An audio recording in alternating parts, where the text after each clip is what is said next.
Selamat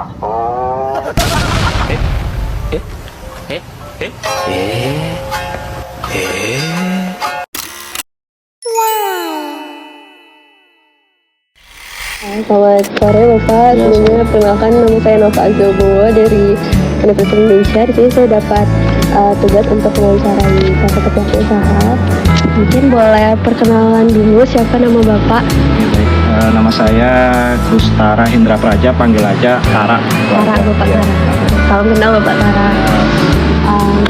Sebelumnya saya ingin bertanya awal mula Bapak memulai usaha parabot ya Pak.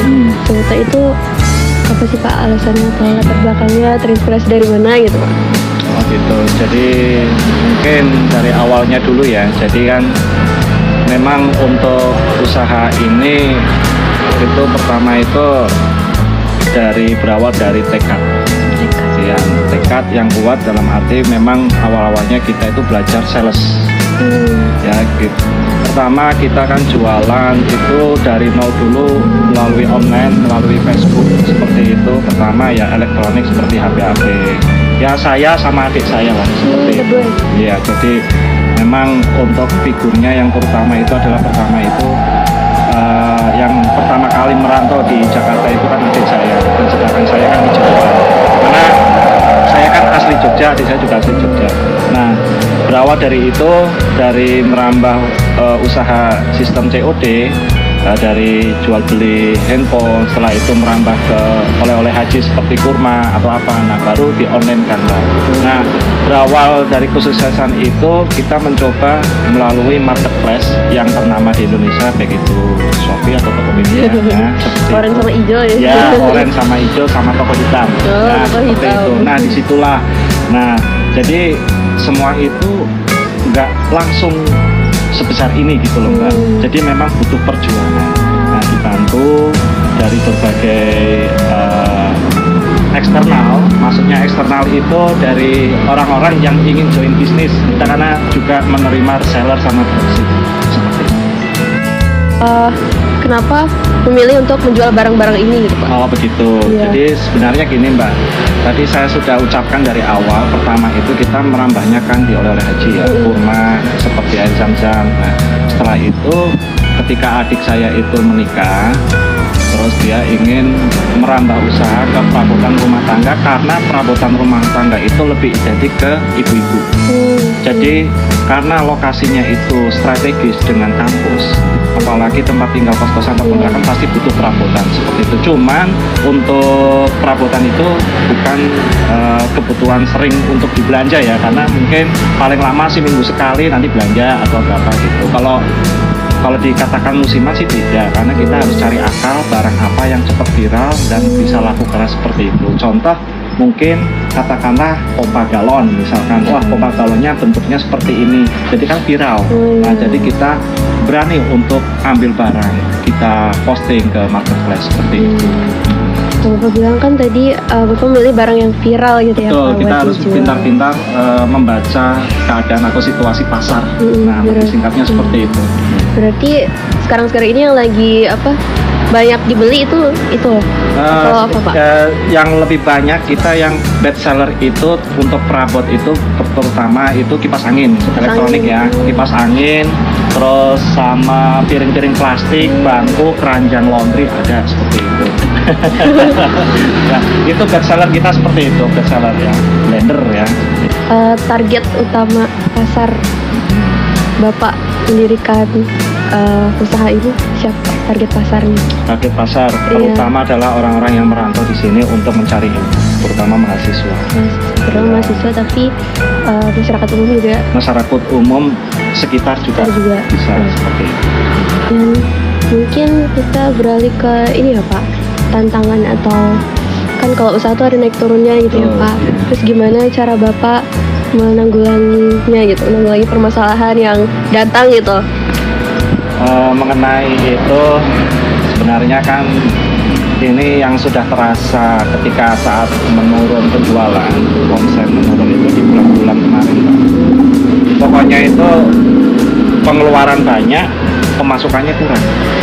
Nah, cara menanggulanginya atau mengatasinya kita pintar-pintar bagaimana caranya barang yang seadanya dulu itu bisa terjual. Apakah dengan cara sistem promosi atau dengan cara sistem memperbanyak eksternal yang ikut gabung menjadi reseller, nah seperti itu. Karena di dengar-dengar ya itu entah dari media apa daya beli masyarakat itu menurun.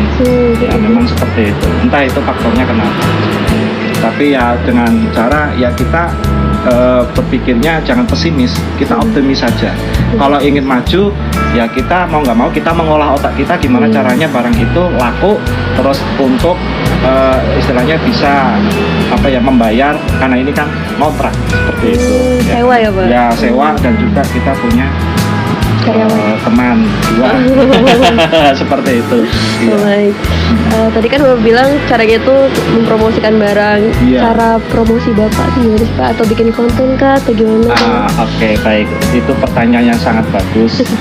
Jadi untuk masalah strategi promosi itu kita ada 3. Yang pertama kita secara live.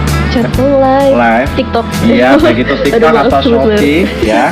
Terus yang kedua kita berbayar. Berbayar. Untuk menaikkan produk itu dari etalase dari bawah menjadi ke atas, tahu ya.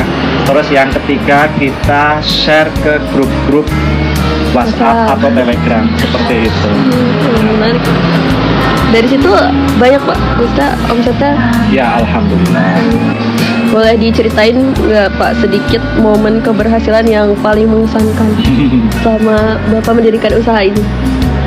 Sebenarnya gini Mbak, itu yang pertama momen keberhasilan itu adalah kita bisa membantu orang yang tidak mampu. Itu yang pertama. Yang kedua itu kita punya orang tua, punya saudara dekat, saudara kandung, bisa membantu entah itu secara material atau tenaga. Seperti itu. Jelas bisa memenuhi kebutuhan.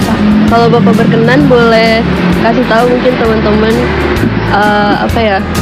modal yang Bapak keluarkan untuk iya di awal budgetnya berapa gitu Pak? Aduh, kalau untuk masalah modal itu saya juga nggak terlalu paham betul ya. Cuman yang jelas orang ketika mendirikan usaha itu adalah modal awal itu adalah jujur dulu.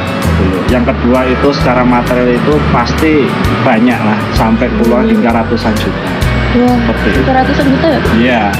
Kalau keuntungan terbesar yang Bapak dapatkan profitnya Pak? Waduh, kalau masalah profit gimana ya? Yang penting cukup lah. Yang penting cukup, berkah itu aja. Yang jelas dalam metode maksudnya dari pandangan Islam, pandangan syar'i itu nama juga orang yang punya jiwa usaha itu ya yang penting amanah, jujur.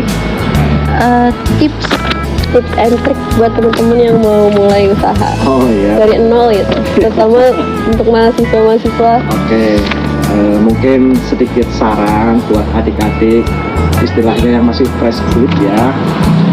Kita yang penting kalau ingin memulai usaha itu diawali dengan restu dari orang tua, pertama itu.